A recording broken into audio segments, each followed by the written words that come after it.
Baik. Bismillahirrahmanirrahim. Assalamualaikum warahmatullahi wabarakatuh.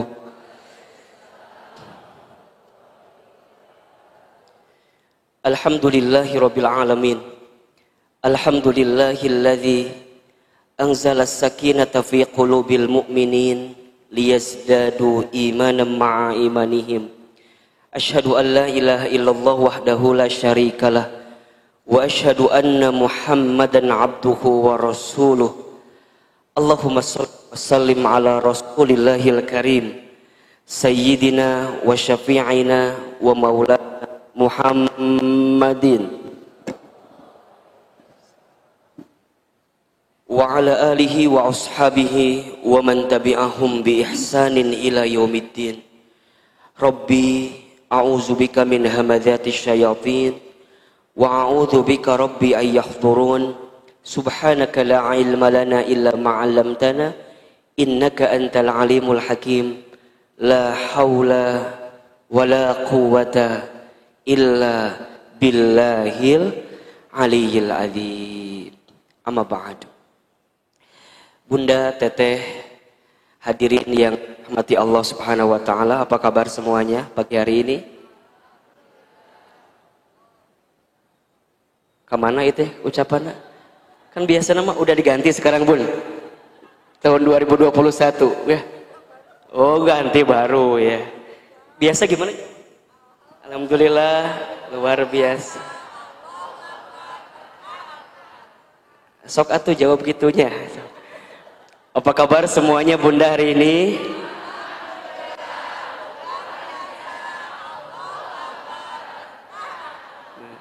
Nu hiji kieu pokokna mah meni masyaallah-nya Bunda.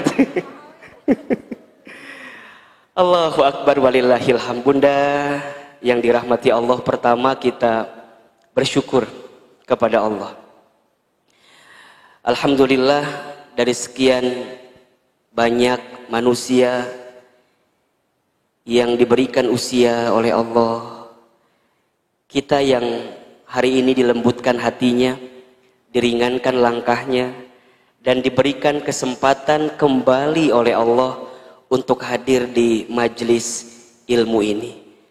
Ahilman dari hati yang paling dalam berdoa berharap kepada Allah, mudah-mudahan setiap langkah Bunda datang ke tempat ini menggugurkan dosa yang pernah kita lakukan.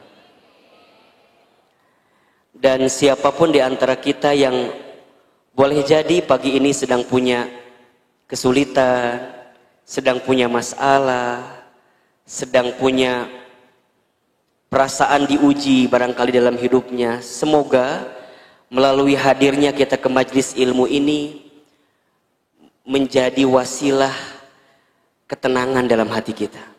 Ya. Dan insya Allah sepulang dari sini, yang punya masalah, punya kesulitan, Allah berikan jalan keluarnya. Amin ya rabbal alamin. Bunda, ada 3 kunci seseorang akan mendapatkan kebahagiaan dalam hidupnya. Ini menurut Ibnu Qayyim al-Jauziyah rahimahullah. Ada 3 kunci seseorang akan mendapatkan kebahagiaan dalam hidupnya. Jika di antara kita, Bunda, Teteh, sayang semua memiliki 3 kunci ini, insya Allah kita bisa mendapatkan kebahagiaan dalam hidup. Karena kalau dilihat dari wajahnya, ini wajah-wajah yang ingin bahagia semua. Betul apa enggak? Saya nggak berani kalau bilang kurang bahagia gitu ya. Saya bilangnya kita semua pasti ingin bahagia. Ahilman, apa di antara 3 kunci kebahagiaan itu? 1, seseorang itu akan bahagia ketika bersyukur saat diberi nikmat. Yang pertama apa? Bersyukur saat diberi nikmat. Yang kedua, bersabar saat ditimpa musibah.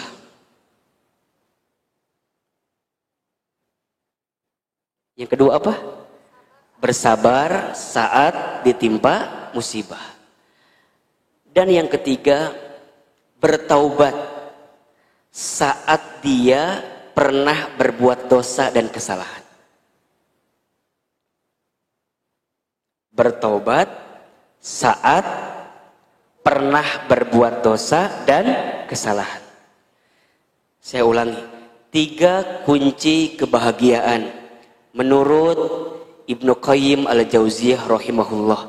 1, bersyukur saat diberi nikmat, bersabar saat diberi atau ditimpa musibah, dan bertaubat saat berbuat dosa dan kesalahan. Itulah 3 kunci yang akan menjadikan hidup kita ini, Bunda, bisa berada pada trek jalur menemukan kebahagiaan dalam hidup. Bersyukur itu maknanya berterima kasih kepada Zat yang memberikan nikmat dalam kehidupan kita. Siapa? Allah. Maka yang membuat dia bisa bahagia di awal hari yang dia sedang jalani adalah kalimat yang keluar di lisannya adalah Alhamdulillah. Alhamdulillah. Ketika bangun tidur, apa yang kita baca? Alhamdulillahilladzi ahyana ba'dama amatana wa ilaihin nusyur. Kita kemudian sarapan, makan pagi, setelah makan kita pun mengucapkan kalimat Alhamdulillahilladzi at'amana wa saqana wa ja'alna minal muslimin. Jadi yang keluar di lisannya hanyalah kalimat Alhamdulillah, tanda yang paling sederhana dia bersyukur kepada Allah. Makanya berkali-kali Ahilman pernah sampaikan, syukur itu bentuknya ada 3 kan.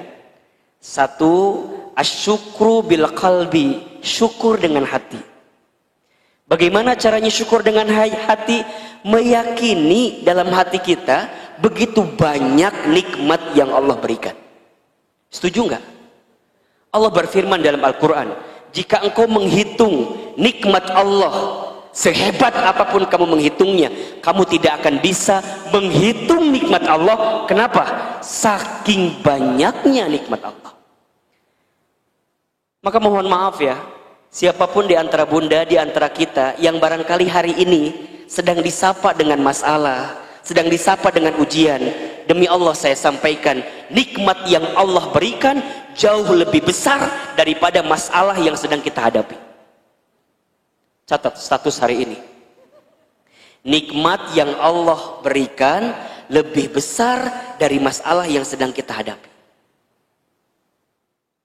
Yang kedua, asyukru bil lisan, kan? Syukur dengan lisan. Minimal dengan mengucapkan kalimat apa? Alhamdulillah. Alhamdulillah. Bahkan ketika kita mendapatkan sesuatu yang tidak kita inginkan pun, yang keluar kalimatnya adalah Alhamdulillah. Ketika diberikan nikmat, Alhamdulillahilladzi bi ni'matihi tatimmus shalihat. Ketika diberikan sesuatu yang barangkali mohon maaf tak sama dengan apa yang kita inginkan, kita pun keluar kalimatnya Alhamdulillah ala kulli hal. Segala puji bagi Allah atas segala sesuatu yang terjadi. Sampai kemudian asyukru bil amal, syukur dengan amal perbuatan. Apa buktinya? Kita mendekat taat kepada Allah. Bunda hari ini ngaji, bentuk syukur. Bunda tadi sholat subuh, bentuk syukur. Bunda tadi sholat tahajud, bentuk syukur. Nanti bunda infak sedekah, bentuk syukur. Bunda baca Quran, bentuk syukur. Bunda ikut kelas tahsin, ikut kelas tahfidz bersama Daku Bogor, itu bentuk syukur.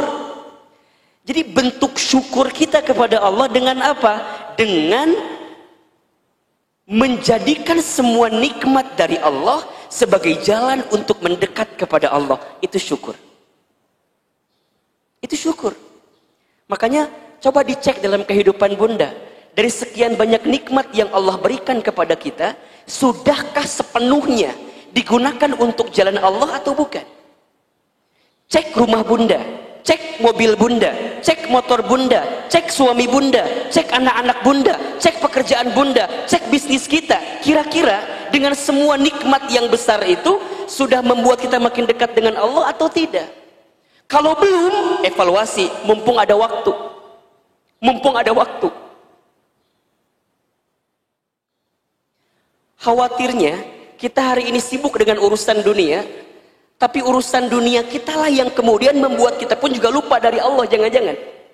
Jangan-jangan itu. Bunda punya usaha, jangan-jangan usaha bunda yang membuat bunda lupa dari Allah. Bunda punya pekerjaan, jangan-jangan pekerjaan kita yang membuat kita jauh dari Allah.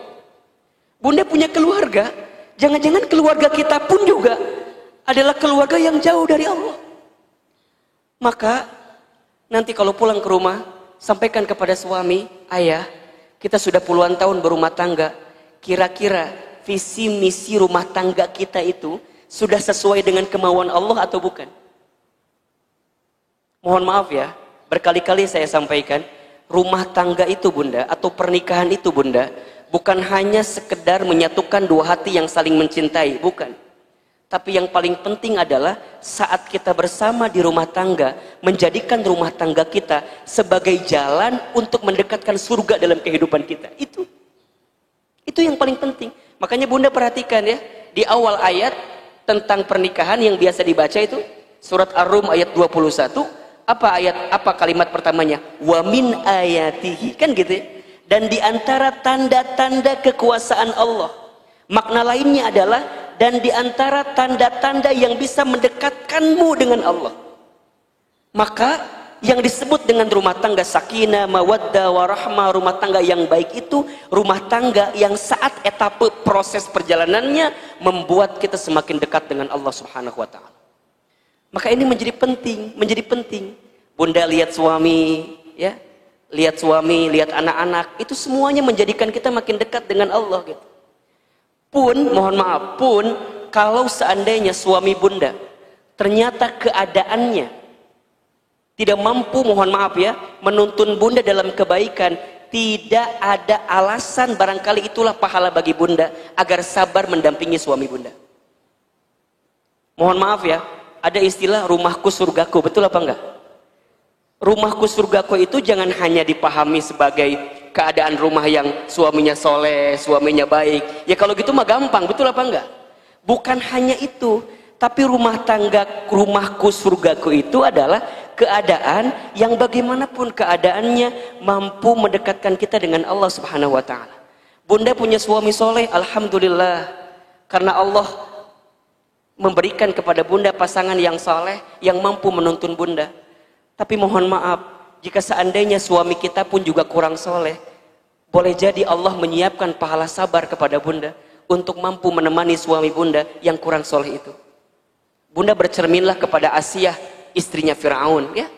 Asiyah begitu sabar, begitu kuat menjalani rumah tangga bersama dengan Fir'aun, yang saya yakin suami bunda nggak kayak Fir'aun gitu. Ya mendekatilah biasanya begitu ya.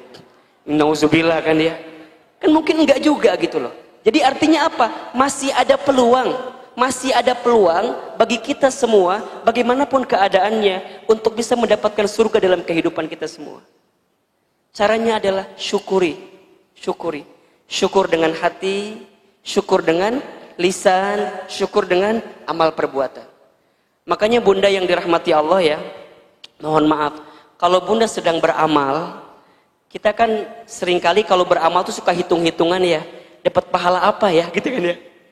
Dapat pahala apa ya? Bunda, di luar hitung-hitungan pahala yang seringkali bunda pikirkan, bunda boleh juga berpikir, boleh jadi amalan kita ini adalah amalan tanda syukur kita kepada Allah. Kalau bunda memahami saat bunda beramal adalah bentuk syukur bunda kepada Allah, maka bunda nggak akan mikirin kira-kira pahalanya gimana, ya nggak akan. Karena saat bunda beramal pun itu sudah menjadi kebaikan di hadapan Allah Subhanahu wa taala. Bentuk syukur kepada Allah. Bentuk syukur. Maka kalau sedang beramal bunda, jangan pernah hitung-hitungan. Bunda harus yakin Famay ya'mal mithqala dzarratin khairan yarah wa may ya'mal mithqala dzarratin syarran yarah. Barang siapa yang berbuat kebaikan walaupun sebesar biji zarrah, maka Allah akan balas kebaikan itu. Betul apa enggak? Dan barang siapa yang berbuat keburukan sebesar biji zarrah, disembunyikan, ditutupi, mungkin banyak orang yang tidak tahu, mohon maaf, Allah tahu atau tidak? Allah tahu, dan Allah pasti membalas keburukan yang pernah kita lakukan. Bunda, saat beramal soleh, lakukan saja. Begitupun saat bunda beramal baik untuk orang lain. Saat bunda berbuat baik untuk orang lain, jangan pernah berpikir hitung-hitungan ya. Kira-kira aku akan dapat balasan apa. Kalau gitu jadi capek hidup kita. Udah bunda, kalau berbuat baik jalan aja, niatin karena Allah, lakukan sesuai dengan aturan Allah, maka pasti akan menjadi kebaikan. Kita nggak pernah tahu bunda, mohon maaf ya. Boleh jadi saat bunda tertidur lelap, di luar sana banyak doa-doa kebaikan karena hasil amal kebaikan kita kepada orang lain. Mungkin ada doa orang miskin yang pernah kita kasih makan. Mungkin ada doa orang-orang yang sulit kemudian kita bantu urusannya. Mungkin ada doa orang yang sedang bertengkar, kita hadir mendamaikan pertengkarannya, itu ada kebaikan doa di situ. Mungkin ada kebaikan bunda ngajarin orang lain, bunda ngasih tahu sama orang lain, dan ada orang yang mendoakan itu kepada kita.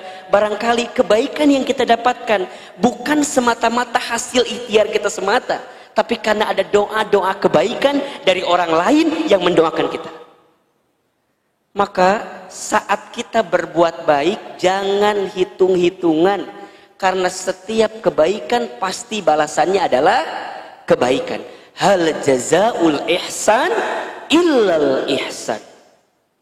Tidak ada kebaikan yang kita lakukan kecuali balasannya adalah kebaikan.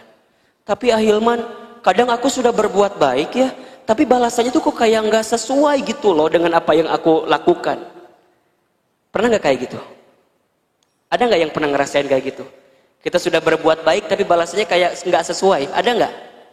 Ada yang ngerasa begitu? Baik, kalau ada yang ngerasa begitu, mulai hari ini bersihkan perasaan itu. Bersihkan perasaan itu. Boleh jadi balasan yang kita dapatkan tidak langsung kontan dengan balasan yang sama dari orang lain. Kalau tidak dibalas di dunia, percayalah, kita masih punya kehidupan selanjutnya. Apa itu? Akhirat. Bunda, tidak semua yang kita lakukan itu balasannya harus dibalas di dunia. Tidak. Ada yang mungkin ditunda, ada yang mungkin dipersiapkan oleh Allah di tempat yang lebih baik. Saat bunda menjadi seorang istri misalnya, menjadi seorang istri itu profesi yang sangat mulia bunda. Bahkan posisi keberadaan yang sangat mulia. Bunda sudah melayani suami misalnya. Sudah seakan-akan memberikan yang terbaik bagi suami, tapi suami bunda mohon maaf mungkin tidak membalas sesuai dengan apa yang bunda inginkan. Bahkan mungkin melukai, ya, mengkhianati dan segala macamnya. Bunda jangan pernah khawatir dengan kebaikan bunda. Karena boleh jadi Allah siapkan pahala-pahala terbaik untuk bunda. Mungkin bukan di dunia, mungkin nanti di akhirat. Begitupun juga dengan bunda yang sebaliknya. Sekarang bunda punya suami, suami banting tulang, cari nafkah bagi bunda. Tapi bunda tidak pandai berterima kasih kepada suami, tidak pandai menerima pemberian suami. Mohon maaf, barangkali suami kita sabar gitu ya, barangkali suami kita tuh tahan dengan kita. Tapi boleh jadi balasannya kepada kita bukan di dunia, mungkin nanti di sana. Makanya kalau sedang hidup di dunia, berusahalah untuk sibuk dengan tanaman-tanaman kebaikan. Karena setiap tanaman kebaikan itu pasti panennya apa? Kebaikan. Tanam aja kebaikan, tanam aja kebaikan. Karena pasti panennya adalah kebaikan. Ustadz, kadang-kadang kalau kita lagi berbuat baik itu suka ada semangatnya, kadang-kadang ada apa? Ada malasnya, kan gitu ya. Bunda, di antara nasihat yang paling jelek dan bisa nguatin kita untuk istiqomah dalam kebaikan adalah zikrul maut, banyak ingat-ingat tentang kematian. Itu aja. Kalau bunda lagi futur, kalau bunda lagi down, kalau bunda lagi merasa lemah, tak berdaya, dan lagi ngerasa males gitu untuk ngerjain sesuatu yang baik-baik, bunda ingat yang namanya kematian. Hidup di dunia ini nggak lama, sebentar. Dan dunia ini memang tempat capek, bunda. Tempat capek. Kapan istirahatnya Ahilman? Istirahatnya nanti di surga. Dunia ini memang tempat capek, bunda. Tempat ujian. Tempat kita harus berlelah-lelah, bercapek-capek, nggak apa-apa. Bercapek-capek, berlelah-lelah untuk kebaikan di hadapan Allah, maka kita akan mendapatkan balasan kebaikan nanti dalam kehidupan yang sebenarnya. Di mana? Di akhirat, di surga. Itu impian kita semua. Teruslah sibuk dalam kebaikan. Walaupun kata orang, Bun, kok nggak ada capeknya ya? Kok nggak ada capeknya ya? Ngaji lagi, ngaji lagi, ngaji lagi. Iya, memang dunia tempat capek. Sampai kemudian Allah memberhentikan kehidupan dunia kita. Saatnya engkau kembali. Ya ayatuhan nafsul mutmainnah, irji'i ila rabbiki radiyatan mardiyah, fadkhuli fi ibadi wadkhuli jannati. Wahai hambaku yang berjiwa tenang, masuklah, kembalilah, kata Allah. Kemana? Ke surga.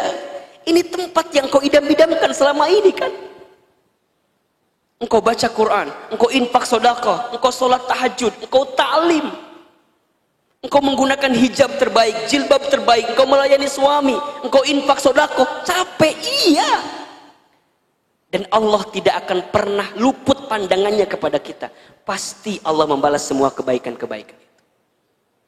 Maka indahnya hidup dunia ini, selain dikasih nikmat, dikasih juga apa? Musibah. Dikasih juga apa? Cobaan. Betul apa enggak? Makanya yang kedua, ciri dan kunci tanda orang akan mendapatkan kebahagiaan adalah bersabar saat ditimpa musibah. Memang hidup ini hakikatnya adalah tempat ujian kan?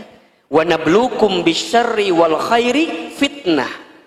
Dan pasti kami akan menguji kamu sekalian dengan kesulitan, dengan kebaikan, dengan kesedihan, dengan kebahagiaan. Fitnah sebagai ujian. Wa ilaina turja'un, dan hanya kepada kamilah engkau akan dikembalikan. Hidup ini hanyalah giliran-guliran dari ujian-ujian. Ada saat tertawa, ada saat menangis. Ada saat menerima, ada saat kehilangan. Ada saat sehat, ada saat sakit. Ada saat kita lapang, ada saat sempit. Ada saat kita kaya, ada saat kita miskin atau cukup. Ada saat kita mendapatkan, ada saat kita melepaskan. Begitulah kehidupan dunia ini. Makanya kata Nabi SAW, ajaban li amril mu'min, katanya. Sungguh menakjubkan keadaan orang beriman itu. Kenapa? Inna amrohu kullahu lahu khair. Setiap perkara yang datang bagi orang beriman, semuanya baik. Semuanya baik. Dan itu hanya bisa didapatkan oleh orang yang beriman saja. Ahilman, bagaimana keadaan orang beriman itu? In asobathu sarra syakar. Ketika dia mendapatkan kebahagiaan, maka dia bersyukur. Fakana khairullah, karena itu baik baginya. Wa in asobathu dharra sabar. Ketika dia mendapatkan kemadharatan, dia pun bersabar. Fakana khairullah, karena itu juga baik baginya. Jadi artinya ujian-ujian dalam hidup ini adalah seni dalam hidup. Kalau bunda hidupnya nggak diuji, flat gitu aja. Seru gak kira-kira? Gak seru. Dan Allah menguji apa yang diujinya. Alladzi khalaqal mauta wal hayata liyabluwakum ayyukum ahsanu amala wa huwal azizul ghafur. Allah ngasih ujian sama kita. Ya. Apa ujian yang sebenarnya? Ujian yang sebenarnya itu bukan ujiannya, tapi ujian yang sebenarnya adalah ayyukum ahsanu amala. Siapa di antara kalian yang paling bagus amalnya? Berarti yang Allah tanya apa? Sikap kita. Yang Allah tanya apa? Sikap kita. Yang membuat orang itu nggak lulus ujian bukan soal, tapi apa? Jawaban. Betul nggak? Yang membuat orang itu nggak lulus ujian apa? Bukan soal, tapi jawaban. Kalau sekarang Bunda ada yang sedang diuji, dengan apapun itu ujiannya. Ini kan kalau dilihat dari wajahnya hampir punya kemiripan semua ya. Wajah-wajah pakai masker semua kan ini Maya. Ini kan dari wajahnya hampir mirip semua, wajah-wajah banyak masalah kelihatannya. Jangan tersinggung, dan memang kenyataan. Betul apa enggak? Ada yang tersinggung enggak? Ya, Ustadz juga yang begini-gini jangan salah Bunda. Dibanding Bunda mah banyak-banyakan Bunda masalahnya. Ya sama. Ustadz juga punya banyak masalah. Bunda Cece juga sama. Bunda Anggi juga sama. Teh Elis juga sama. Bunda jangan kira ketika membacakan bacaan-bacaan zikir itu kayak nggak ada masalah. Tenang. Adem banget ya lihat Bunda Anggi ya. Adem banget ya lihat Teh Elis baca zikir-zikir. Ulah salah. Tanya masalahnya banyak atau bener nggak Teh? Nggak salah lagi. Sama Bunda, sama. Kita ini pasti punya masalah. Dan memang itu seni dalam hidup. Ustadz, irahanya aku teh berhenti dari masalah. Mau nggak Bunda berhenti dari masalah? Kalau mau berhenti gimana caranya? Gitu. Kalau mau berhenti ya silahkan, tok dipilih. Mau lewat mana berhentinya? Jadi gimana? Memang lagi diuji. Dan bagi orang beriman, Bunda paham bahwa ujian, bahwa musibah, bahwa masalah itu adalah cara Allah meningkatkan derajat hidup kita. Selama, ini penting nih. Selama dengan ujian-ujian itu membuat kita semakin dekat dengan Allah. Itu kata kuncinya. Jadi kalau dengan masalah, dengan musibah, dengan cobaan makin membuat kita dekat dengan Allah, boleh jadi musibah itu adalah anugerah dari Allah. Saya ulangi ya. Kalau dengan musibah, dengan cobaan, dengan sesuatu yang menyedihkan kita, membuat kita semakin bisa mendekat dengan Allah, bisa taat kepada Allah, bisa makin rajin ibadahnya. Boleh jadi musibah itu berbuah jadi anugerah dari Allah. Hari ini kan kita semua sedang diuji ya. Ada longsor, ada banjir, ada gempa, ya, ada kecelakaan pesawat. Para ulama-ulama kita dipanggil usianya oleh Allah. Pandemi Covid belum reda juga, belum selesai juga. Ini kan kita sedang diuji gitu. Nah pertanyaannya adalah, dengan rentetan ujian itu membuat Bunda makin dekat dengan Allah atau tidak? Membuat kita semakin taat dengan Allah atau tidak? Kalau dengan semua yang terjadi itu belum mampu membuat kita semakin dekat dan taat kepada Allah, butuh cara apa lagi yang harus Allah hadirkan dalam kehidupan kita? Makanya sekarang sudah mulai saatnya Bunda, rumah-rumah Bunda menjadi rumah tempat Bunda menghamparkan sejadah, Bunda munajat sama Allah, minta ampun sama Allah gitu. kamar bunda, gelarkan sajadahnya, bangun di sepertiga malam, merintih di hadapan Allah, minta ampun sama Allah, banyak berdoa sama Allah. Ini kesempatan terbaik bunda. Dan mohon maaf sebaliknya, jika ada yang seolah-olah diberikan nikmat, seolah-olah hidupnya bahagia, tapi dengan nikmat dan bahagia itu tidak semakin membuat dia dekat dengan Allah, jangan-jangan itu bukan nikmat, tapi itu adalah musibah yang sebenarnya. Ada orang yang dinaikkan pangkatnya, dinaikkan derajatnya, dinaikkan posisinya, dibanyakin hartanya, luar biasa, punya semuanya, tapi nggak membuat dia dekat dengan Allah. Boleh jadi itulah musibah yang sebenarnya, istidraj namanya. Jadi, oh ya, kan sabar itu menahan diri gitu ya, untuk melakukan sesuatu yang dibenci oleh Allah. Makanya dia nggak mau tuh, ini sesuatu yang dibenci oleh Allah, dia tinggalkan. Makanya sabar nanti ada 3 kan, ada sabar dalam ketaatan kepada Allah. Yang kedua ada sabar dalam meninggalkan maksiat. Dan yang ketiga, sabar ketika ditimpa musibah. Dan itu tingkatan bunda ternyata rumusnya. Seseorang tidak akan bisa sabar menghadapi musibah kalau dia nggak sabar meninggalkan maksiat. Seseorang tidak akan sabar meninggalkan maksiat kalau dia tidak sabar dalam ketaatan kepada Allah. Maka wajar jika ada keterangan yang menyebutkan musibah yang terjadi itu diakibatkan karena banyaknya dosa, maksiat yang dilakukan oleh manusia. Kan begitu. Dzakharul fasada fil barri wal bahri bima kasabat aydin nas. Kan begitu. Telah nampaklah kerusakan di langit, di daratan, di lautan. Karena apa? Karena ulah tangan manusia. Dan memang begitu kan. Dalam ayat lain Allah sampaikan wa ma asabakum min musibatin fabima kasabat aydikum. Dan apapun musibah yang menimpa kamu sekalian itu disebabkan oleh tangan ulah kamu sekalian. Tapi ujungnya lihat ayat ini, wa ya'fu an katsir, dan Allah memaafkan banyak terhadap keadaan kamu sekalian. Ketika kapan? Ketika ditimpa musibah, kita banyak bertobat, kita banyak bermuhasabah, semakin dekat dengan Allah, makin taat kepada Allah, maka di saat itu Allah mengangkat derajat kehidupan kita. Sabar. Sabar. Jadi gimana Ustadz? Sabar.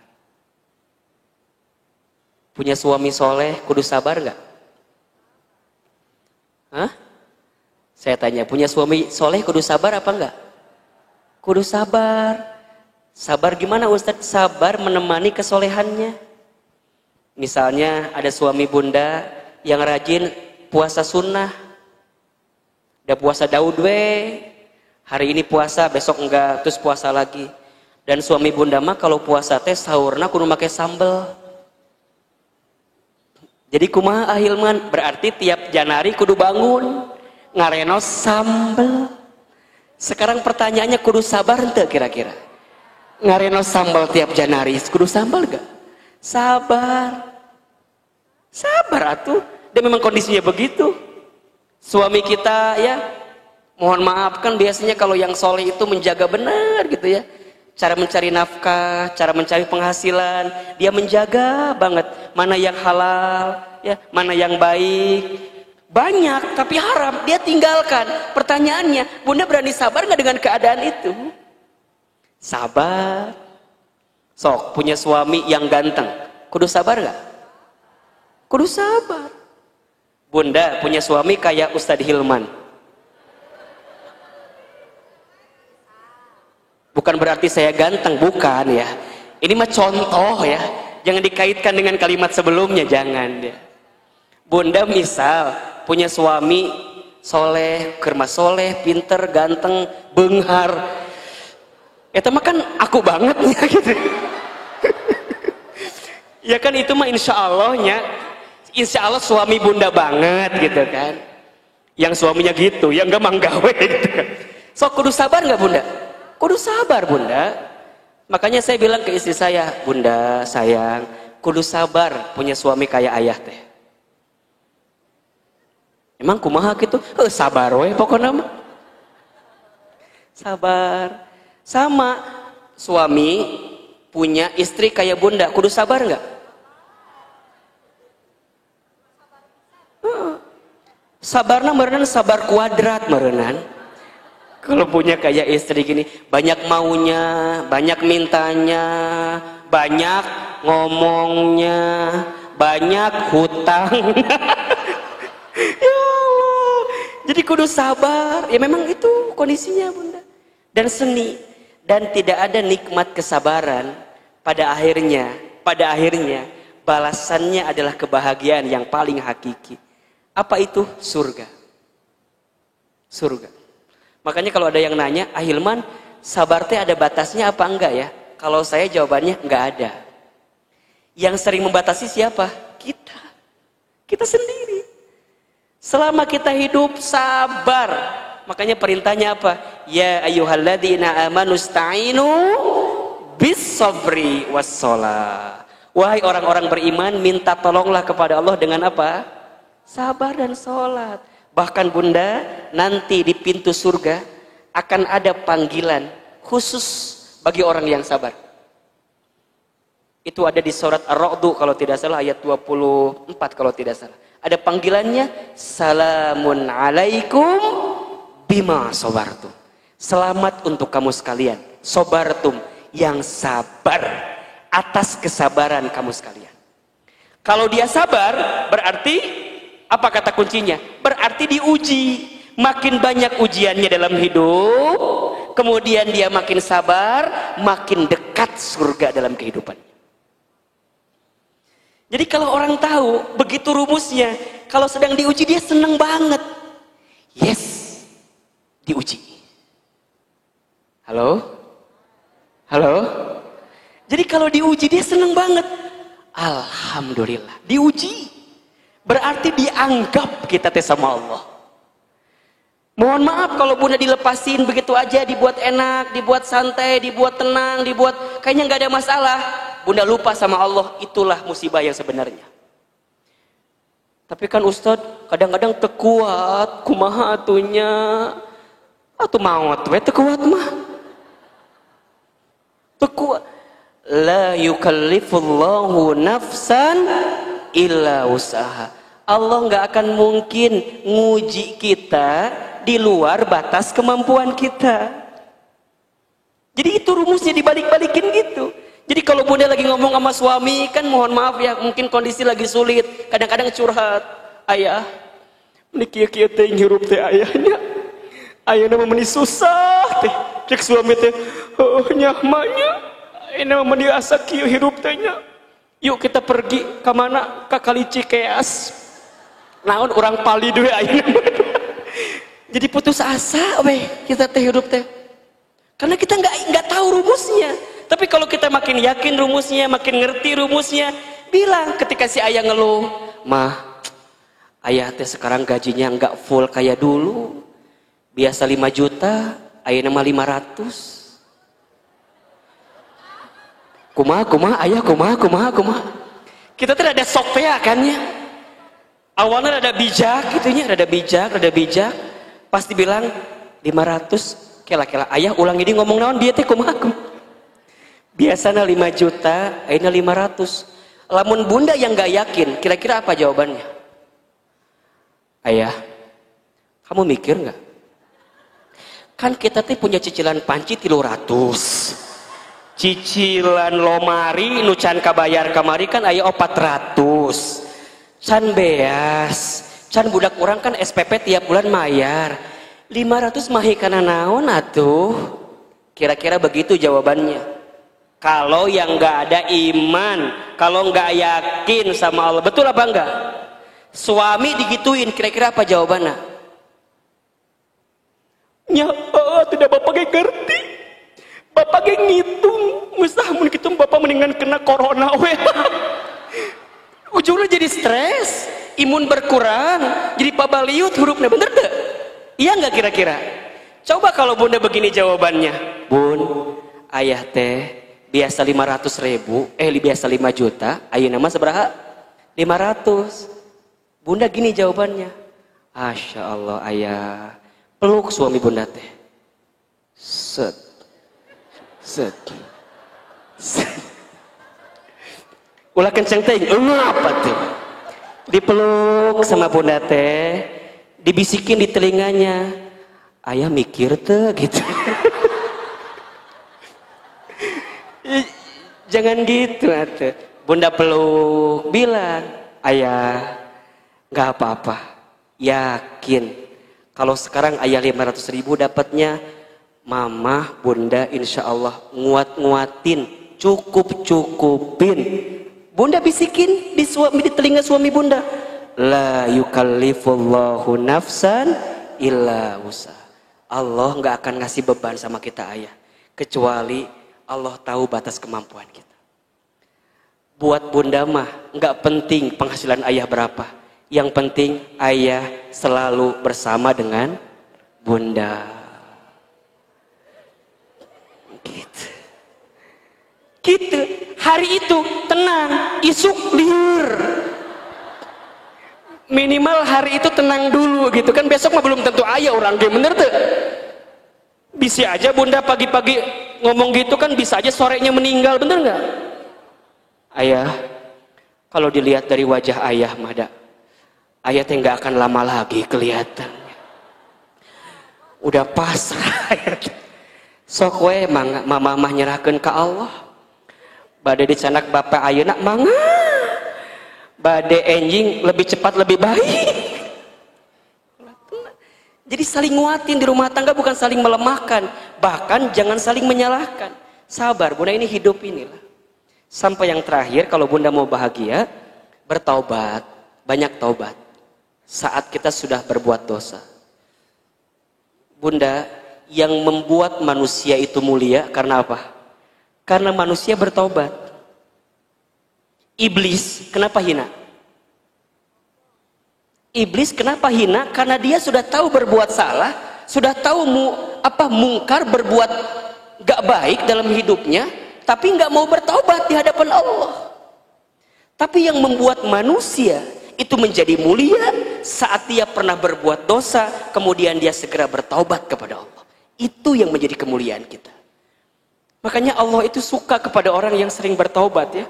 Innallaha yuhibbut tawwabina wa yuhibbul mutatahhirin. Sesungguhnya Allah mencintai orang yang banyak bertaubat dan orang yang mensucikan diri. Udah bunda, jangan sibuk dengan aib orang lain, jangan sibuk dengan kesalahan orang lain, sibuklah dengan aib kita, karena aib kita juga jauh lebih banyak daripada aib orang lain. Banyak nangis sama Allah, banyak mohon ampun, istighfar, dikit-dikit istighfar, astagfirullah. Kalau bunda dapat kesulitan nih, kalimat pertamanya ya tentu innalillah, kemudian alhamdulillah, boleh jadi juga astagfirullah, ya Allah, banyak dosa ya Allah. Makanya kalau ada orang yang ngajak ngegosip, ngajak gegibah, dia nggak mau. Ece Ida. Nges poho ka Ida teh, diingetkeun deui Ida. Jadi ka dieu nyambung deui Ida teh. Misalnya ada yang ngajak ngobrol, Ida ka dieu. Naon apal tuh? Cetuti. Naon gitu cetuti? Cetuti maknya suamina bawa mobil baru. Dan cetuti mah sama aku suaminya teh sama kerjaanna teh. Satu kantor bareng, satu divisi bareng. Nah hanya suaminya cetuti mah boga mobil anyar. Dan suami aku mah enggak. Dan cek aku mah nya Ida, contohna teh kieu. Cek aku mah suami cetuti teh korupsi. So, bunda kalau ada yang ngajak ngegibah, seneng gak kira-kira? Bohong. Kadang-kadang kita mah suka ngomporin bunda. Kalau dia sudah ngomong cerita, eta bener cemomon. Jadi nu cerita itu cemomon tadi ka orang tanya. Kan Cek Ida nu dicaritakeun nu ngomong saha? Cemumun. Cek Cek Ida teh, cemumun eta bener. Pantesan, da aku mah kemarin teh lihat suami Cetuti teh bareng sama perempuan nggak tahu siapa. Rambutnya teh panjang gitu. Pas aku lihat belakang teh rada bolong gitu. Jadi cerita kemana-mana cerita. Kadang-kadang kita mah ngomporin. Kita teh malu sebenarnya Bunda sama Allah kudu nama. Meureun Cetuti nggak tahu kita omongin. Betul apa enggak? Tapi Allah tahu nggak kira-kira? Tahu. Jadi gimana kalau ada orang yang ngajak ngegosip, ngajak ngegibah, Bunda langsung ulah gitu, sok sing tarik.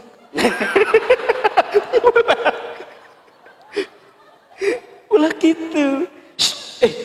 Ulah gitu. Jempe. Jadi Bunda kalau enggak, tapi Ustaz si eta mah ngomong wae terus. Kan ada ya teman kita yang udah kita bilang, udah jempe, tapi ngomong wae terus. Gimana caranya? Tinggalkan. Tinggalkan ulah ieu mah. Aku teh enggak mau denger. Tapi cicing di samping dia. Tidak mau bisa.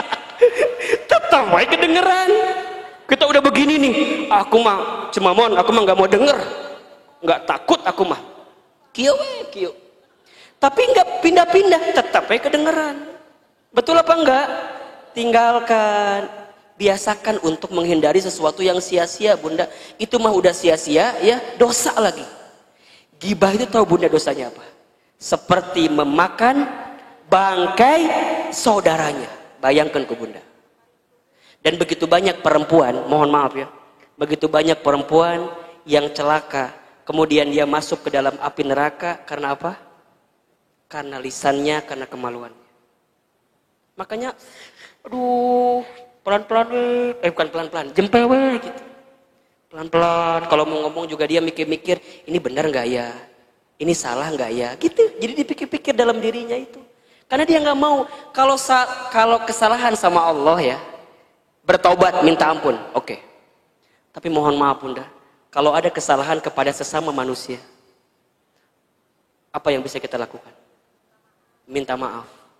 Kalau kemudian dia nggak ridho, bagaimana keadaannya? Jadi hati-hati menjaga perasaan orang lain itu. Islam ini hadir. Baginda Nabi itu diutus. Di antara banyak tujuannya, salah satunya apa? Innama bu'istu liutammima makarimal akhlak. Sesungguhnya aku diutus, kata baginda Nabi, untuk menyempurnakan akhlak. Berarti Bunda teh kalau ilmunya makin banyak, ngajinya makin rajin, ibadahnya makin baik, maka tercermin pada apa? Akhlaknya makin baik. Bicaranya yang baik-baik. Ngedengar sesuatu yang baik-baik.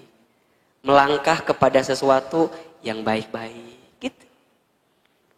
Maka dosa kita teh banyak banget ya. Banyak kayak kira-kira? Banyak banget. Selama Allah berikan kesempatan hidup, yuk perbanyak bertaubat.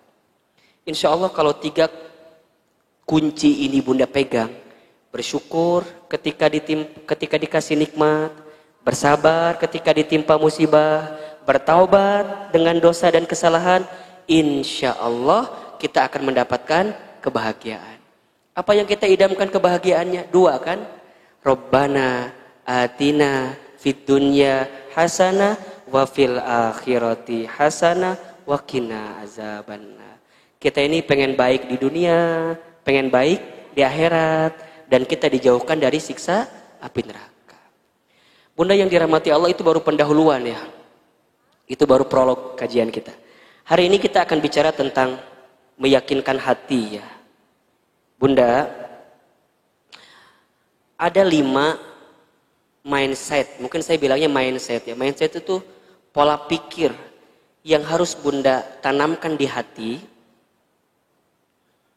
agar kita semakin yakin menjalani hidup ini untuk menyandarkan sepenuhnya hanya kepada siapa? Allah. Sebelum saya bahas 5 mindset itu apa saja, saya ingin mulai dari satu keadaan. yang membuat hidup kita terasa sulit, penyebabnya adalah karena terlalu bersandar kepada selain Allah. Saya ulangi ya. Yang membuat hidup kita terasa sulit, terasa berat, karena terlalu bersandar kepada selain Allah. Itu faktor penyebabnya. Seorang istri ketika terlalu bersandar kepada suami, maka siap-siap dia akan mendapatkan kekecewaan dalam hidupnya. Ketika kapan? Ketika keberadaan suaminya tidak sesuai dengan apa yang diharapkannya. Kecewa nggak kira-kira? Kecewa. Kalau sudah kecewa, merasa berat nggak? Merasa berat. Orang tua punya anak. Kalau orang tua terlalu bersandar kepada seorang anak, ketika anaknya tidak sesuai dengan harapannya, maka siap-siap orang tua itu akan dibuat apa? Kecewa. Kalau sudah kecewa, maka hidupnya akan terasa berat.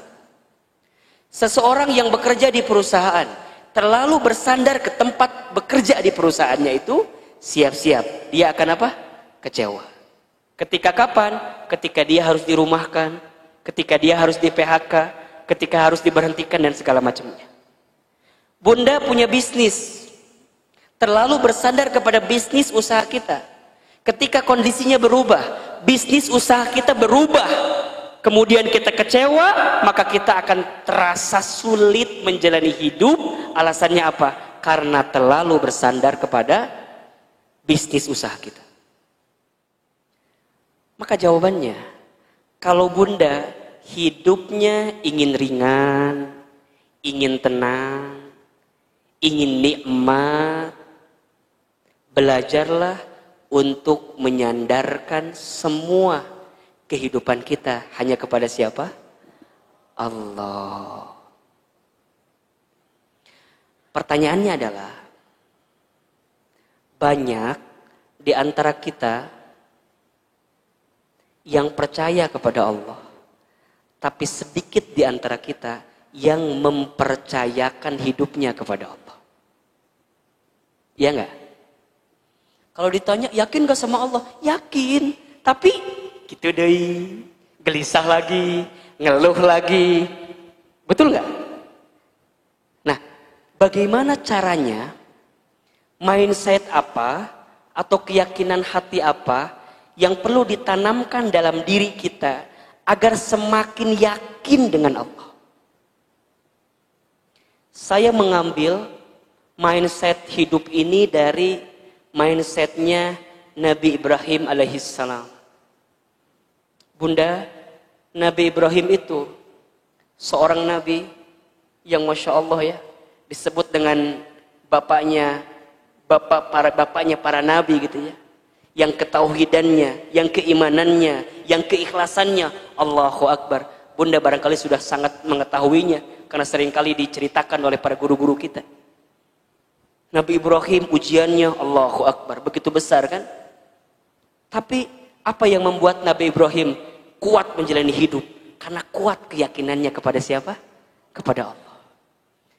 Nah, Ahilman, apa di antara keyakinan-keyakinan Nabi Ibrahim alaihissalam yang bisa kita pelajari, kemudian kita tanamkan di hati kita agar makin yakin dengan Allah? Bunda buka surat Asy-Syu'ara, surat ke-26 ayat 78 ya, sampai ayat 82 ya. Kita bahas ini, kan tadi 5 ya. Surat Asy-Syu'ara ayat 78 sampai 82. Ini berisikan tentang 5 mindset dalam hidup ya, terinspirasi dari Nabi Ibrahim alaihissalam, yang akan membuat kita semakin yakin dengan Allah. Jadi kalau bunda sedang menghadapi kesulitan, sedang menjalani hidup, maka yakini 5 mindset ini. Oke, kita bahas satu persatu ya. Yang pertama, keyakinan dalam hati kita yang perlu kita tanamkan adalah A'udzubillahi minasyaitonirrajim. Bismillahirrahmanirrahim. Allazi khalaqani fahuwa yahdin.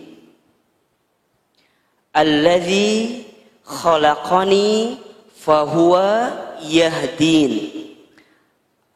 Dialah Allah yang telah menciptakan aku, maka dialah Allah yang menunjukkan jalan kepadaku atau memberi petunjuk kepadaku. Ini keyakinan pertama. Dialah Allah yang menciptakan aku dan dialah Allah yang memberikan petunjuk kepadaku. Bunda, yang menciptakan kita siapa? Yang menciptakan kita siapa? Allah. Kalau Allah yang menciptakan kita, berarti yang mengatur urusan hidup kita siapa? Allah. Nah sekarang pertanyaannya, bunda dalam hidup ngikutin aturannya siapa? Kalau bunda hidupnya ngikutin aturan kita, aturan saya, aturan yang jadi maunya kita, bukan aturan Allah, maka siap-siap kita akan dibuat sulit dalam hidup. Kita paham, kita yakin Allah yang menciptakanku, berarti Allah yang mengatur urusan hidupku. Berarti kalau kita ingin hidupnya benar, ingin hidupnya baik, ikuti aturan yang mengatur hidup kita, yaitu Allah. Allah menciptakan aku. Gak mungkin Allah menelantarkanku. Gak mungkin Allah meninggalkanku. Gak mungkin Allah menyesatkanku. Gak mungkin Allah menjauhiku. Selama aku ngikutin maunya Allah, pasti Allah nunjukin jalan terbaik untuk aku. Ketemu rumusnya gak?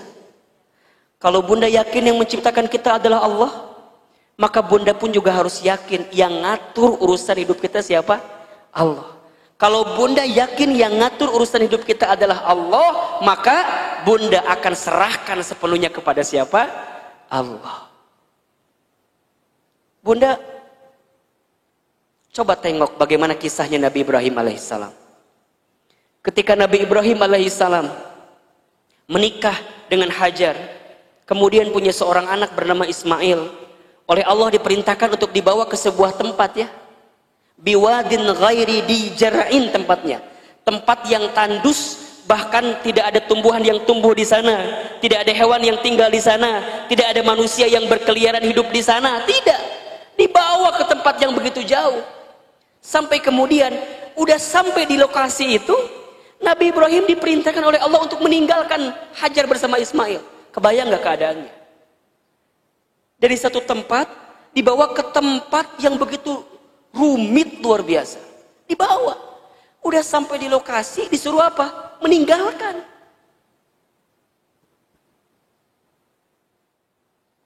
Hajar solehanya luar biasa. Ketika Ibrahim hendak meninggalkan Hajar, kemudian Hajar bertanya, "Wahai suamiku, hendak kemana engkau? Bukankah engkau baru aja mengantarkan aku bersama anakku di tempat ini? Ini tempat tandus luar biasa. Ini nggak ada tumbuhan, ini nggak ada hewan, nggak ada manusia yang tinggal. Kemudian engkau pergi meninggalkanku." Apa jawaban Ibrahim? "Hadza min amrillah." Ini perintah Allah. Apa jawaban Hajar? "Jika ini perintah Allah, sami'na wa ata'na." Aku dengar, aku taat, silakan engkau pergi. Tapi ada satu permintaan. Ketika engkau pergi, jangan menolehkan wajahmu kepadaku. Karena aku tidak ingin melihat wajahmu menangis, sehingga membuat aku sedih ditinggal oleh dirimu. Allahu Akbar, Ibrahim pergi bunda. Kemudian Hajar bersama Ismail di situ. Singkat cerita perbekalan habis kan. Kemudian Ismail menangis karena kehausan. Ketika Hajar ingin memberikan air susunya, tapi apa yang terjadi? Air susunya ternyata tidak keluar kan. Maka Hajar kemudian mencarilah air. Dari mana? Disebutlah dari Bukit Sofa. Kemudian dia berjalan. Kemudian lihat seakan-akan ada air di situ. Maka berangkatlah ke Marwa, disebutkan begitu. Ternyata sampai di Marwa itu bukan air yang tadi, ternyata Fata Morgana gitu. Seakan-akan air padahal bukan. Tapi Hajar nggak sampai di situ, balik lagi ke Sofa, balik lagi ke Marwa, balik lagi ke Sofa. Berapa kali disebutkan? 7 kali bolak-balik di situ, tidak menemukan air. Kan begitu? Sampai kemudian air ditemukan di dekat kakinya daripada Ismail putranya. Pertanyaan saya adalah, kenapa Ibrahim begitu luar biasa untuk melakukan keadaan seperti itu? Meninggalkan istrinya, meninggalkan putranya, meninggalkan keadaannya. Karena ini tahu perintah Allah, mengikuti maunya Allah. Karena Ibrahim alaihissalam yakin Allah yang menciptakanku, maka Allah juga yang memberikan petunjuk kepadaku. Tidak mungkin sesuatu yang ditunjukkan oleh Allah menyesatkan dalam hidupku. Maka mindset pertama yang harus Bunda yakinkan di hati, alladzi khalaqani fahuwa yahdin. Allah yang menciptakanku, maka Allah lah yang memberikan petunjuk kepadaku. Jelas nggak kira-kira? Kalau Allah yang nyiptain kita, Allah yang ngatur hidup kita, maka tugas kita adalah ikutin aturan Allah. Ikutin apa? Aturan Allah. Gampangnya beginilah, mungkin analogi sederhananya, Bunda main bola, yang jadi penengah apa? Wasit. Yang jadi penengah wasit nih, yang mengatur pertandingan wasit. Kalau masing-masing yang main bola itu, mohon maaf Bunda, punya aturan masing-masing, kacau nggak kira-kira? Kacau. Contoh misalnya, yang tim A menyebutkan asal gol pakai tangan juga nggak masalah. Tapi yang B ngikutin aturan yang biasa, harus pakai kaki dan nggak boleh pakai tangan, handsball itu namanya. Dua-duanya nggak sepakat, beda aturannya, berantem nggak kira-kira? Berantem. Saya tanya, 10-0, yang menang yang mana? Kita akan bilang yang 10 yang menang, belum tentu. Karena barangkali yang tim selanjutnya, dia nggak menyebut menang karena yang tim A tadi, yang tim B bilang nggak menang, kalah. Karena tim A masukinnya pakai tangan semua. Diambil bolanya, dimasukin semua pakai tangan. 10-0, iya. Skornya 10, tapi cara ngegolinnya beda dengan apa yang diinginkan. Sesuai dengan aturan. Beda nggak kira-kira? Beda. Gak sah. Sama kayak kita hidup. Kalau kita hidup nggak ngikutin aturan Allah, maka sehebat apapun kita, pasti kita nggak akan dibuat bahagia menjalani kehidupan. Maka yang pertama, kalau Bunda sedang menjalani hidup, alladzi khalaqani fahuwa yahdin. Dialah Allah yang menciptakanku, begitupun juga Allah yang menunjukkan jalan kepadaku. Yang kedua, mindsetnya adalah walladzi huwa yut'imuni wa yasqin. Dialah Allah yang memberi makan dan minum kepadaku. Nih kata Nabi Ibrahim alaihissalam. Dialah Allah yang memberi makan dan memberi minum kepadaku. Maknanya apa? Ini lebih kepada pola pikir kita tentang rezeki dalam kehidupan kita. Bunda, rezeki itu sudah dijamin oleh Allah. Selama kita hidup dan kita bergerak dalam hidup itu, maka Allah sudah menjamin rezeki kita. Begitu banyak di antara kita yang seringkali gelisah dengan rezeki. Betul apa enggak? Padahal perhatikan ayat ini. Walladzi huwa yut'imuni wa yasqin. Dialah Allah yang memberikan makan kepadaku dan dialah Allah yang memberikan minum kepadaku. Bunda, jangan pernah khawatir tentang rezeki. Karena rezeki sudah tertakar, tak mungkin tertukar. Yang perlu kita khawatirkan adalah rezeki kita ini berkah atau tidak. Itu yang penting. Saya ulangi ya. Jangan pernah khawatir tentang rezeki. Jumlahnya, banyaknya, kadarnya, takarannya sudah yang ngatur. Siapa? Allah. Tugas kita apa? Ikhtiar yang terbaik. Termasuk ikhtiar terbaik itu hanya fokus dengan yang berkah, yang halal, yang baik. Rezeki dalam kehidupan.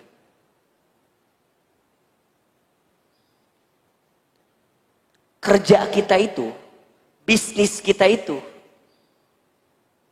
tidak menentukan rezeki kita. Itu hanyalah bentuk kewajiban kita kepada Allah. Bunda bisnis, bunda bekerja, itu hanyalah kewajiban kita ikhtiar. Tapi hasil yang menentukan siapa? Allah. Dan Allah selalu tahu mana yang terbaik rezekinya untuk kita. Makanya kata Sayyidina Umar bin Khattab radhiyallahu anhu kan pernah mengatakan bahwa aku tidak pernah risau, aku tidak pernah gelisah dengan hidup, karena aku percaya, aku yakin sesuatu yang sudah tercatat untukku tidak akan pernah meninggalkanku. Dan semua sudah ada kadar takarannya rezeki masing-masing. Dan kita percaya bahwa Allah pasti memberikan rezeki kepada kita. Wa ma min dabbatin fil ardi illa 'alallahi rizquha. Dan tidak ada makhluk yang bergerak di muka bumi kecuali Allah jamin rezekinya. Kalau bunda nggak yakin ini di hati, gelisah pasti. Gelisah nggak? Di tengah COVID, di tengah corona saat ini, urusan rezeki, mohon maaf, kondisi kita hari ini sulit nggak kira-kira bunda? Sulit, kondisi sedang tidak menentu. Tapi bunda yakin di hati bahwa walladzi huwa yut'imuni wa yasqin. Dialah Allah yang memberikan makan kepadaku dan memberikan minum kepadaku. Maknanya Allah menjamin rezekiku.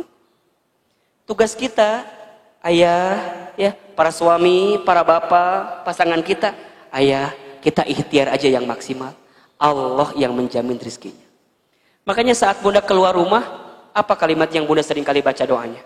Bismillahi tawakkaltu 'alallah la haula wala quwata illa billah. Dengan menyebut nama Allah. Tawakkal 'alallah, tawakkaltu 'alallah. Aku menyerahkan kepadamu ya Allah. Gitu.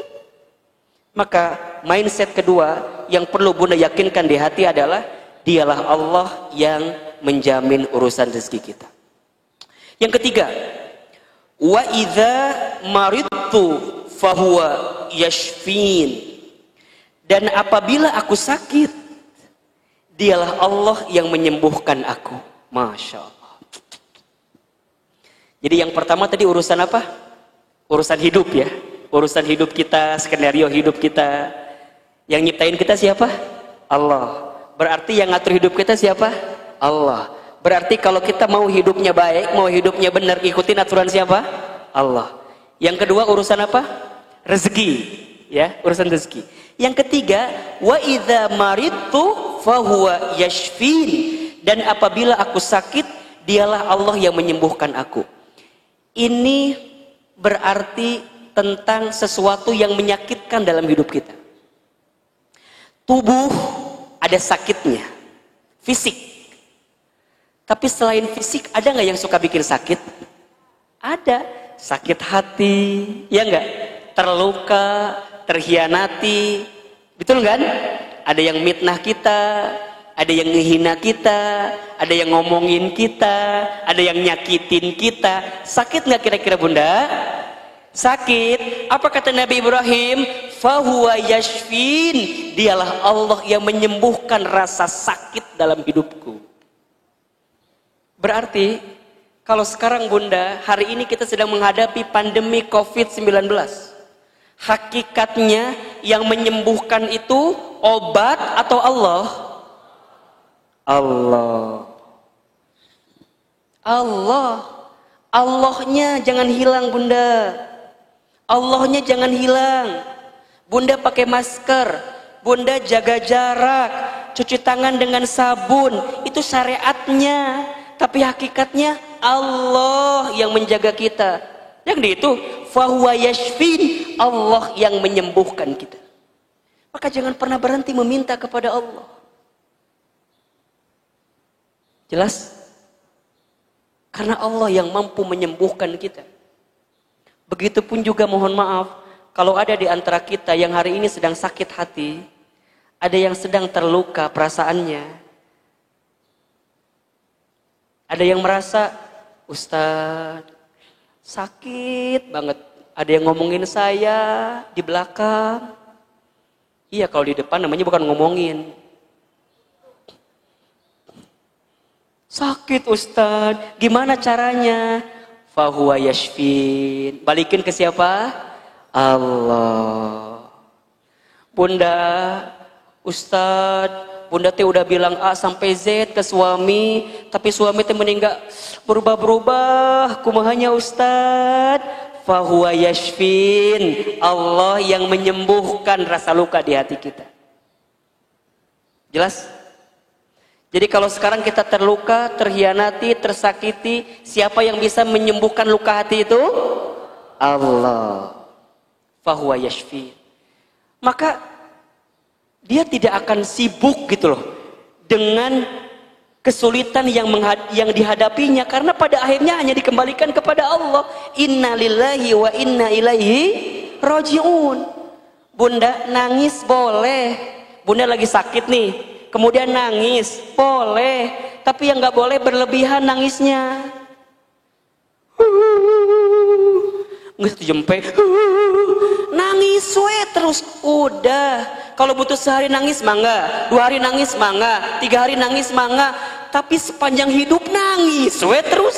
Atau Bunda, sayang air mata kita dihabiskan untuk menangisi sesuatu yang tak perlu kita tangisi berlebihan. Udah. Tapi kan Ustadz, kumahanya aku teh kalau ingat suami suka nangis lagi. Terus Bunda maunya kumaha? Gitu kenaon kan liar.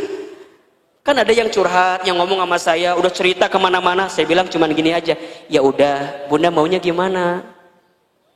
Oh gitulah pokoknya mah. Ya apa? Oh gitu udah sakit hati banget Ustadz. Terus kumaha? Ustadz mah ngerti. Jadi pabaliut kan? Udah Ustadz ngerti, Bunda gitu apal. Ujungnya apa? Udah. Fahuwa yashfin. Allah yang bisa menyembuhkanku. Jadi yang pertama tadi urusan apa? Urusan hidup, skenario, rencana kita hidup. Yang kedua urusan apa? Rezeki. Yang ketiga urusan apa? Kesehatan, sakit dalam hidup kita hari ini, ya. Yang keempat, walladzi yumituni thumma yuhyin. Dan dialah Allah yang mematikan aku, kemudian akan menghidupkan aku kembali. Bunda, yang menghidupkan kita siapa?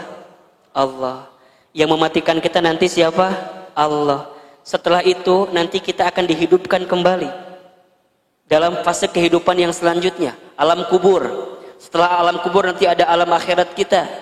Bunda, hidup di dunia ini bukan untuk hidup, tapi untuk yang maha hidup. Mati bukan akhir kehidupan, justru mati itulah awal kehidupan yang sebenarnya. Maka orang beriman tidak takut mati. Orang beriman tidak gelisah dengan mati. Justru orang beriman menjadikan setiap waktunya persiapan-persiapan terbaik untuk mempersiapkan bekal terbaik menuju kematiannya. Dan dia tahu bahwa hidup di dunia ini bukan kekal, hanya sementara. Kaya sementara, miskin sementara, sehat sementara, sakit sementara, cantik sementara, kurang cantik sementara, hari ini kuat sementara, besok lemah sementara. Suami kita kenapa jadi berubah lihatnya? Keluarga kita sementara, Bunda. Sementara. Makanya jangan cinta berlebihan, jangan benci berlebihan. Karena semua hanya sementara. Kullu man 'alaiha fan. Setiap manusia yang hidup di dunia, apapun yang menyertainya, fana. Bunda hari ini jag-jag waringkas sehat sementara. Jangan sombong. Bunda kita yang hari ini sedang terluka, terhianati, tersakiti, jangan putus asa sementara. Biasa aja. Bunda kalau paham nih konsep ini, memandang sesuatu biasa aja. Ada orang yang dikayakan dalam hartanya, biasa aja. Allah cuma nitipin harta aja sama dia. Gak akan, ya Allah, sementara. Bunda, adik kakak kan gak sama semua ya. Ada kakak, mungkin kakak kita lebih rezekinya, adik kita lebih rezekinya. Bunda gak akan iri, gak akan sirik sama adik kita, kakak kita, karena semua hanya sementara. Jadi nggak akan silau dengan kehidupan dunia ini, karena kehidupan dunia ini hanyalah sementara. Pada akhirnya kita semua akan mati. Kan begitu? Orang kaya, orang miskin, raja-raja, rakyat biasa, yang di belakang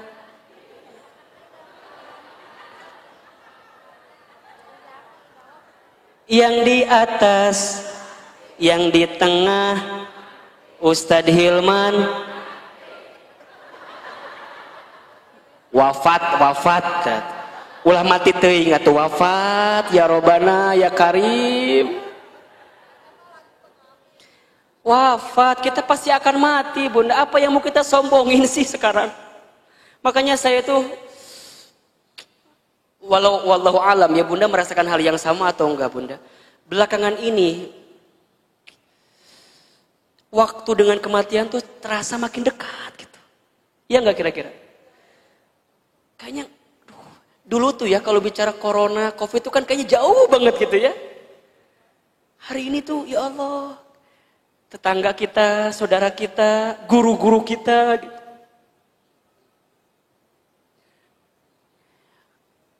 Kadang ya, yang membuat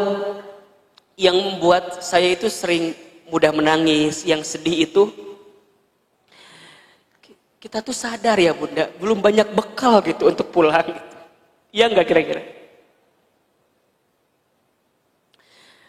Waktu Allahu yarham al-maghfurlah Syekh Ali wafat, itu kan saya lagi ngisi kajian di Masjid Az-Zikra gitu ya. Ada yang hadir waktu itu? Lagi ngisi, tiba-tiba dapat kabar beliau wafat gitu. Saya langsung tidak bisa berkata apa-apa gitu Bunda. Langsung diam, langsung kita tutup dengan doa, selesai gitu.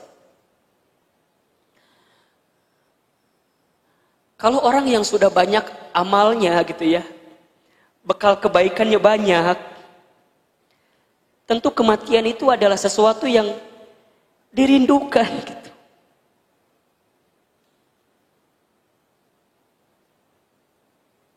Banyak orang-orang soleh ya, yang kita lihat mereka adalah orang-orang soleh selama hidupnya, walau alam, karena tentu Allah yang punya pengetahuan yang sesungguhnya, kita kan hanya bisa lihat kasat mata aja gitu.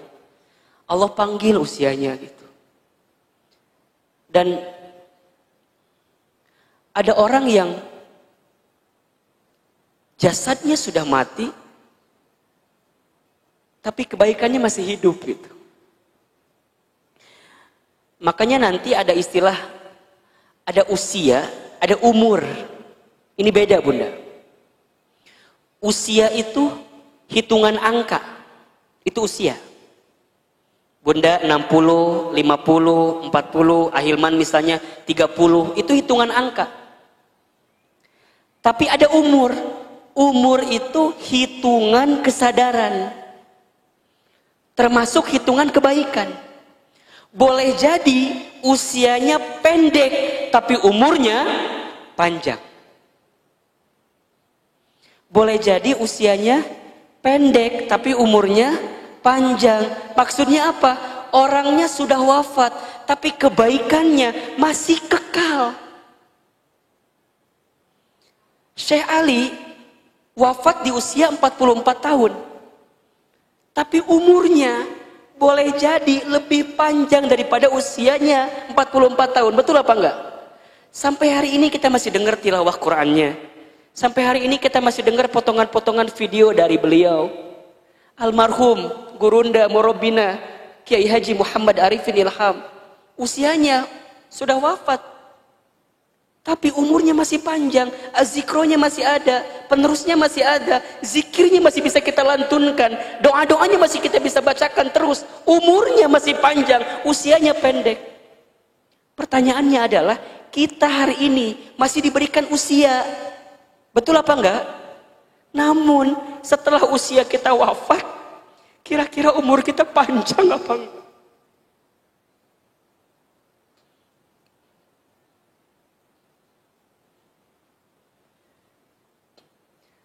Maka tiada sikap yang dimiliki oleh mereka orang beriman kecuali setiap harinya adalah ingatan-ingatan tentang kematian. Makanya kata Nabi SAW, mukmin yang cerdas itu adalah dia yang paling banyak ingat tentang mati dan mempersiapkan kematiannya. Jadi siapin bekal banyak-banyak.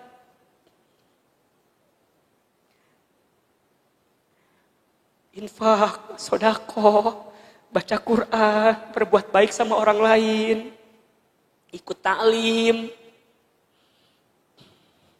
tidak mau menyakiti orang. Karena kita tahu bahwa hidup ini bukan di sini sebenarnya, tapi nanti di sana. Ahilman, mungkin saya pinter nyampein sesuatu gitu ya, menceramahi sesuatu. Kadang saya takut, ya Allah, kira-kira yang saya sampaikan udah saya amalkan atau belum? Takut.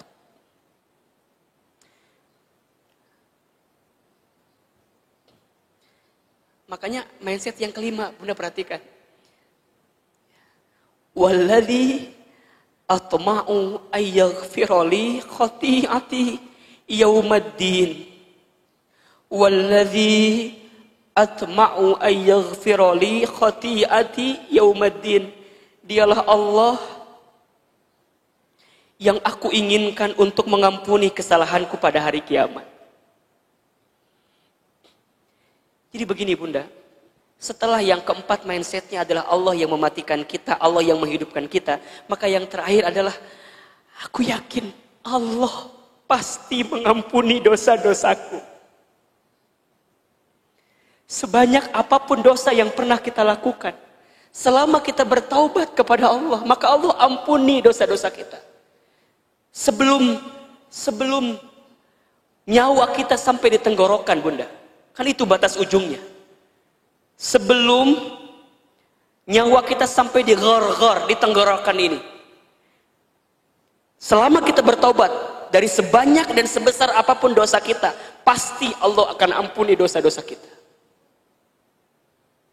Makanya Bunda yang dirahmati Allah, jangan mudah menghakimi tentang orang lain. Karena selama dia hidup, dia masih punya harapan untuk apa? Bertaubat dan menjadi orang baik. Jangan mudah menjudge, menghina, menghakimi orang lain tentang keburukannya, tentang kejahatannya, tentang kejelekannya. Tanamkan di hati kita doa terbaik, boleh jadi dia bisa berubah jadi orang baik dan kemudian wafat dalam keadaan baik. Dan kita hati-hati yang sudah merasa baik, kita merasa baik, merasa soleh, merasa aman, tapi kita lupa memohon kepada Allah. Ujungnya kita terjerumus, terpleset, balik lagi, kita berbuat dosa dan wafat saat berbuat dosa. Nauzubillahi min dzalik. Selalulah simpan kacamata rahmat dalam pandangan kita ini Bunda, untuk melihat apapun dengan kasih sayang. Kalau Bunda hari ini melihat ada orang yang jahat, orang yang buruk, benci kejahatannya, benci keburukannya, tapi jangan benci orangnya. Karena orangnya boleh jadi bisa berubah. Betul apa enggak? Ada seseorang yang pernah hampir membunuh baginda Nabi Muhammad SAW. Pernah hampir membunuh. Tapi kemudian lihat ujung hayatnya. Seseorang ini dimakamkan di samping makam baginda Nabi Muhammad SAW. Siapa beliau? Umar bin Khattab. Ada seseorang yang pernah menjadi musuh baginda Rasul, memerangi agama. Tapi kemudian saat wafatnya disebut dengan pedangnya Allah. Siapa beliau? Sahabat Khalid bin Walid. Setiap kita ini punya harapan untuk menjadi orang baik, seburuk apapun kita di masa lalu itu. Dan kita yakinlah bahwa Allah mengampuni dosa-dosa kita. Maka jangan pernah berhenti beristighfar kepada Allah. Dosa kita banyak, Bunda. Dosa kita banyak. Ustaz, tapi gimana ya kalau dosa saya banyak, kira-kira Allah akan ampuni dosa saya enggak ya? Karena banyak banget dosa saya. Pasti selama kita bertobat. Surat Az-Zumar ayat 53. Qul ya ibadiyalladzina asrafu ala anfusihim la taqnatu min rahmatillah innallaha yaghfirudz dzunuba jami'an. Wahai hamba-hambaku yang pernah keterlaluan berbuat kesalahan, kata Allah, jangan pernah putus asa dengan rahmat Allah. Selama engkau minta ampun, selama engkau bertobat, selama engkau memperbaiki diri, sesungguhnya Allah akan mengampuni dosa-dosa kalian jami'an, seluruhnya. Maka ayo mulai hari ini, Bunda, mulai hari ini, mumpung kita masih di awal tahun, bulan Januari 2021, banyak taubat sama Allah, banyak minta ampun sama Allah. Percayalah, ampunan Allah lebih luas daripada dosa yang pernah kita lakukan. Syaratnya taubat. Ahilman, bagaimana syarat taubat yang diterima itu? Satu, ikhlas karena Allah. Tanamkan di hati, Allah yang menciptakan aku, Allah yang mengatur hidupku, Allah yang menjamin rizkiku, Allah yang menyehatkanku, Allah yang menghidupkan mematikanku. Kemudian ikhlas karena Allah. Yang kedua, menyesal kalau kita pernah berbuat dosa. Bunda, kalau ingat-ingat dosa itu nyesel. Malah ketika nyeselnya itu bisa sakit. Bisa kemudian di hati ini, ya Allah, naha dulu berbuat itu ya, naha berbuat dosa. Menyesal, syarat taubat. Yang ketiga, berhenti, tinggalkan. Berhenti, tinggalkan. Udah, cukup. Dan yang keempat, komitmen untuk mengisi hari-hari ke depan dengan apa? Kebaikan. Satu apa tadi? Ikhlas. Dua, nyesel. Tiga, berhenti, tinggalkan. Empat, komitmen dengan kebaikan. Taubatan nasuha. Kalau belum, berarti gimana? Taubatnya belum serius. Ustadz, gimana kalau kami sudah bertobat, bikin dosa lagi? Gimana berarti? Taubat lagi. Bikin dosa lagi. Taubat lagi. Bikin dosa lagi. Taubat lagi. Bikin dosa lagi. Mati. Gak sempat bertobat. Jadi gimana Ustadz? Saat kita bertobat, komitmen.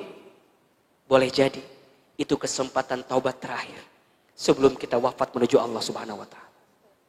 Makanya Bunda nih kalau ngaji, pikirin, barangkali ini ngaji saya yang terakhir. Kalau ada kesempatan, saya mau ngaji. Saya mau ngaji, sieun teu penak deui jeung Ustadz Hilman. Maot maksudna teh kitu. Sieun aku mah takut ini teh ngaji aku yang terakhir. Ada kesempatan ngaji. Ada waktu sholat malam, bangun, sholat tahajud. Barangkali itu yang terakhir. Bunda jadikan semua amal seolah-olah itu amal yang terakhir. Jika Bunda berpikir itu, maka Bunda akan serius menjadikan amal itu. Bunda ngelayanin suami seolah-olah ini yang terakhir. Bun, bikin kopi. Iyon sorangan. Capek aku juga. Jangan. Boleh jadi ini kesempatan terakhir. Bunda ambil kopi, ambil gula, campur sianida, kasih maut ya suami. Maut atau suami nak itu. Jangan. Terakhir kali suami minta ini, berikan yang terbaik. Anak minta ini, berikan yang terbaik. Boleh jadi itu yang terakhir. Maka kalau sudah begini, hidup ini ada rasa harap, ada rasa takut kan. Ada roja, ada khauf. Roja, kita berharap dengan surganya Allah. Khauf, kita takut dengan nerakanya. Dalam harap ada takut. Dalam takut ada harap. Saat bunda beramal soleh, harus ada takut. Takut gak diterima, ya enggak? Sehingga apa? Lurusin niat lagi, ikhlasin niat lagi. Kan begitu. Saat bunda berbuat dosa, ada rasa harap. Apa harapannya? Harapannya Allah mengampuni dosa-dosa kita. Ada rasa harap dalam takut, ada rasa takut dalam rasa harap. Dan itu yang harus kita miliki semuanya. Maka jika 5 mindset ini sudah kita tanamkan di hati kita, tenang hidup ini bunda. Yang pertama, Allah yang menciptakanku, Allah yang mengatur hidupku. Yang kedua, Allah yang menjamin rezekiku. Yang ketiga, Allah yang menyembuhkan sakit luka dalam hidupku. Yang keempat, Allah yang menghidupkanku, kemudian nanti Allah yang mematikanku. Hidup ini sementara, semua akan kembali kepada Allah. Yang kelima, Allah yang akan mengampuni dosa-dosaku. Jelas kira-kira? Jelas kira-kira? Tanamkan mindset ini, tanamkan di hati keyakinan ini, insya Allah kita akan belajar dari Nabi Ibrahim alaihissalam. Sampai kemudian lihat ujung ayat ini kan, Robbi habli hukman wa alhiqni bis-solihin. Ya Tuhanku, berikanlah kepadaku hikmah dan masukkanlah aku ke dalam golongan orang-orang yang soleh. Ada hikmah dari kejadiannya. Apa hikmahnya? Allahu Akbar. Nabi Ibrahimnya sudah wafat, Siti Hajarnya sudah wafat, Nabi Ismailnya sudah wafat, tapi sampai hari ini kita masih bisa menunaikan ibadah haji. Yang ibadah haji itu filosofi ritualnya berangkat dari kisahnya siapa? Nabi Ibrahim alaihissalam. Air Zam-Zam masih bisa kita minum nggak? Masih bisa kita minum. Hikmah kan itu. Sa'i dari mana? Sofa ke Marwa. Kita tunaikan hari ini, saat ini, ya nggak? Dalam haji dan umroh. Karena apa? Hajar alaihissalam. Kita tawaf. Kan begitu? Ini adalah bagian-bagian dari hikmah itu sendiri. Maka bunda percayalah, apapun skenario hidup yang hari ini sedang kita jalani, jangan mudah menghakimi skenario itu. Boleh jadi Allah sedang menyiapkan kebaikan dalam kehidupan kita.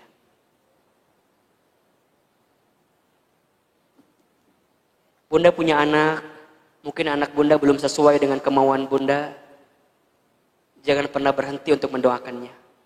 Boleh jadi anak bunda itu akan menjadi anak yang soleh, anak yang baik. Boleh jadi mungkin saat bunda sudah tiada di dunia ini. Bunda hari ini berwakaf, bersedekah, berinfak. Jadi orang tua asuh untuk penghafal Quran. Mungkin bundanya sudah nggak ada. Tapi boleh jadi si anak yang tadi kita berikan beasiswa untuk menghafal Quran itu, mereka jadi penghafal Quran.